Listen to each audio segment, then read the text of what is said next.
Okay, so we got Mona Siddiqui, right? Hang on a second. Mona Siddiqui is an Islamic scholar, and Muslims try to throw her under the bus. So it's a good thing Brother Study ain't here, because he will not tolerate anybody throwing Muslim scholars under the bus. She says in her book, Christians, Muslims, and Jesus, New Haven, Yale University Press, pages 21 to 22, she says, the one name which is used some 14 times to refer to Christians in the Quran is Nasara, the Arabic form of the name Nazarenes, the adjective which refers to people from Jesus' hometown of Nazareth in Galilee. There has been much scholarly speculation as to who are the Christians of which the Quran speaks and which Christian group is specifically being referred to as the Nazarenes. But the question remains, what Christians is the Quran referring to? If it is only within a particular ideal of Christianity that Muslims can truly embrace Christians as belonging to the people of the book, then how can Muslims understand the Bible and biblical Christianity as a confirmed scripture? Remember, she's pointing out that it's scholars who are trying to figure out who this Nasara group is, right? Because it's never differentiated. It's not like, well, these are the true Christians and these are the false ones. It's Muslims who do that. And they do it when it's convenient for them. So for instance, when I bring up a verse like this, Surah 262, those who believe and those who are Jewish and the Christians and the Sabians, any who believe in God, in Allah and the last day and act righteously will have their reward with their Lord. They have nothing to fear, nor will they grieve. This one corroborates that one. Surah 5, ayah 69, those who believe, and the Jews and the Sabians and the Christians, whoever believes in God in the last day and does what is right, they have nothing to fear, nor shall they grieve. So what a Muslim does is they'll say, oh, well, that's not talking about you type of Christians. That's talking about Unitarian Christians, the original. You know what I'm saying? That's what they'll say. Well, Mona Siddiqui in her book, she points out that nowhere is Nasara differentiated. It's mentioned 14 times, and it just means Christians, right? Never in a context saying these are true Christians or these are false ones. And we know that both of those verses are contradicted by 385, where it says, whoever seeks other than Islam as a religion, it will not be accepted from him.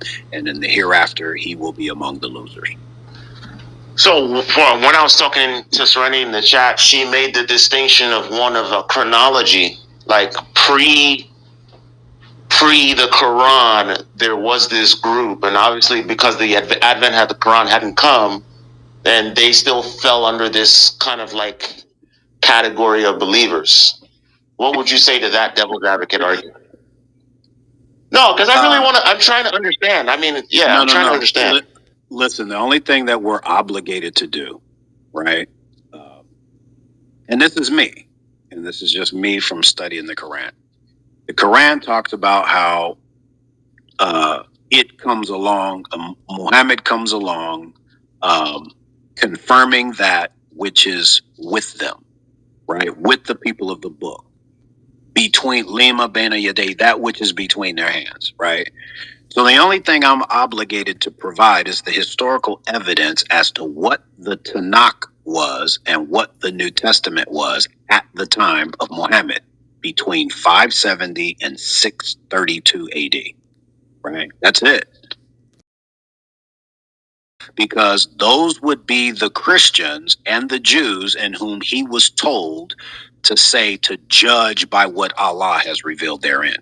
So whatever they had at that time, now we already know what the scriptures were. We have Codex Sinaiticus, which is the full New Testament, right? Existing 4 centuries before Muhammad. Got numerous other codices, at that time. That's all I'm obligated to do. I'm not obligated to show you an original copy. So here's where I am with it too, and this is just me as a amateur, kind of looking at it, right, and seeing the world I live in. I see that Muslims, whether it's Muslim men only, Muslims still do marry Christians. And then the question I would have is, okay, so why do Muslims marry Christians? It's because the Quran must have a timeless definition of Christians for them to know that they can marry any type of Christian, right? Because Muslims, from where I grew up, they marry Christians who believe that Jesus is the Messiah and is the Son of God, you know? Right. So it feels as though the definition of Christian in the Quran would have to be timeless for them to know that they are allowed to marry Christians.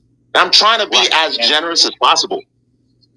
And the other thing that it debunks is the fact that they say Trinitarians are polytheists, right?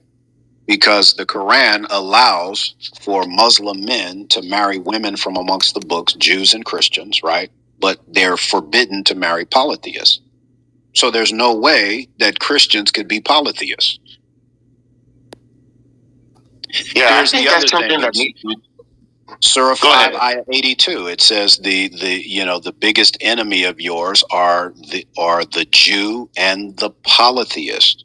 It combines Jews with polytheists, but the closest to you in love and friendship are those who call themselves Christians.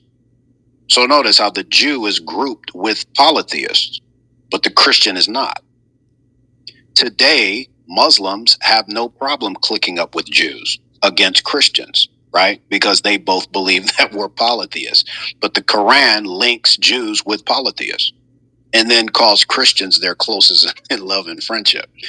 There's another problem, because it says the reason why they're closest to you in love and friendship is because amongst them are priests and monks. So we know what type of Christianity there was, because there was no order. You can't show me an order of priests or an order of Eastern monks who didn't believe that Jesus died by crucifixion, rose again, and wasn't divine. They all believed that.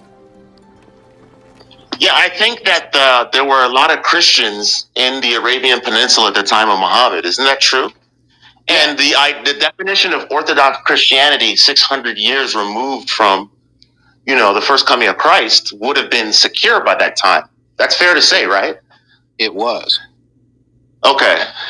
That's because I was wondering maybe they didn't know.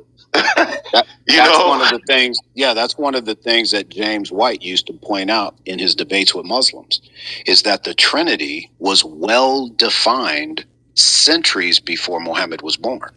Why is it that the Quran comes along and says that the Trinity is Allah, Mary, and Jesus? Right? In other words, Muslims, modern Muslims, know are smarter than Allah and Muhammad when it comes to what the Trinity is. Because none of them say that. None of them say Allah, Mary, and Jesus. But the Quran does make distinctions between groups of different types of people. Like, I'm trying to steelman the argument. Like, the Quran does talk about Muslims who are hypocrites, and then Muslims, which makes them disbelievers, and then Muslims who are not, right? I'm wondering if it does that with the other people of the book in any capacity whatsoever. It mentions the disbelievers amongst the people of the book. Okay. I've even asked that. Well, how can what is the people of the book? Is that an ethnic group or a religious group? you get what I'm saying? Because you and I are not going to call somebody a member of the people of the book if they don't believe in those books, right? Yeah. How can you be a disbeliever amongst the people of the book? That makes no sense to me. Because the minute you stop believing in the books, you're no longer a part of the people of the book. These are dumb terms.